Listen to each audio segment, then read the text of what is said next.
तो हेलो दोस्तों, आज मैं आपको पढ़ाने वाला हूँ क्लास 10th की इकोनॉमिक्स का चैप्टर 1 डेवलपमेंट, जिसकी वीडियो नंबर सीरीज 5 होने वाली है और 5 का पार्ट 2 होने वाला है। पार्ट 1 में हमने समझा था डेवलप कंट्री और अंडर डेवलप कंट्रीज के बारे में, लेकिन हमें ये नहीं पता कि कौन सी कंट्री डेवलप है और कौन सी कंट्री अंडर डेवलप है, तो वो हम इस वीडियो में बताएंगे। और पार्ट 1 में हमने ये भी समझा कि पर कैपिटल इनकम क्या होती है और उसके फॉर्मूले क्या होते हैं। तो पार्ट 2 में हम समझेंगे कि कौन सी कंट्री डेवलप है, कौन सी अंडर डेवलप है। ठीक है, तो होता क्या है, जो वर्ल्ड बैंक होता है ना, वर्ल्ड बैंक एक रिपोर्ट जारी करता है जिसका नाम है वर्ल्ड डेवलपमेंट रिपोर्ट, याद रहेगा।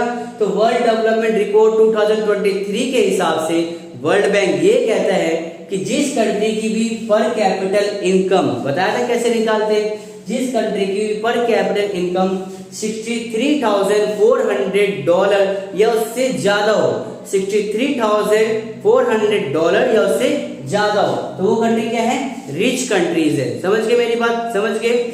अच्छा नेक्स्ट, और अब आगे कहता है वर्ल्ड बैंक कि जिस कंट्री की पर कैपिटल इनकम $2,400 हो या उससे कम हो, जिस कंट्री की इनकम $2,400 हो या उससे कम हो, तो वो कंट्रीज क्या है, पुअर कंट्रीज है। अब आप बोलोगे इंडिया की क्या बात है, तो इंडिया जो है, इंडिया की पर कैपिटल इनकम जो है $10,030 है। कितनी है, $10,030। तो इंडिया कहां, कौन सी कैटेगरी में आता है गाइस, तो India comes category of low middle income की कैटेगरी में आता है, लो मिडिल इनकम की कैटेगरी में आएगा। तो आप बोलोगे ना, तो इंडिया का बताओ ना, रिच है या वो पुअर है, तो इंडिया जो है मिडिल इनकम यानी मिडिल और पुअर के बीच में आता है, ना अमीर है ना गरीब है। समझ गए मेरी बात।